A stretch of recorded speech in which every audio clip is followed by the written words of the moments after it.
কিশোরগঞ্জের পাগলা মসজিদ মূলত এই মসজিদটি বিখ্যাত দান বাক্সের জন্য। আমরা দেখেছি বাংলাদেশের মধ্যে সবচেয়ে পরিচিত এই মসজিদটি কিশোরগঞ্জে অবস্থিত এবং এই মসজিদটি মূলত হচ্ছে দান করার ক্ষেত্রে বিশেষ করে বাংলাদেশে সবচেয়ে বেশি পরিচিত পেয়েছে। রিসেন্টলি গত 1-2 মাস বা 3 মাসের মধ্যে আমরা দেখেছি যে এখানে 8 থেকে 9 কোটি টাকা এখানে দান বাক্স থেকে পাওয়া যাচ্ছে।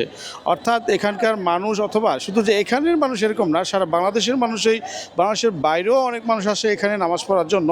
অর্থাৎ এই মসজিদের ক্ষেত্রে এই মসজিদে শুধু যে আপনি দেখবেন যে বাংলা টাকা অথবা এরকম পাওয়া যায় এরকম না। আমরা দেখেছি যে এই মসজিদে দান বাক্সতে বিভিন্ন ধরনের স্বর্ণ অলংকার অথবা বিদেশি মুদ্রা পাওয়া যায়। তাছাড়াও গৃহপালিত বিভিন্ন পশু এখানে পাওয়া যায়।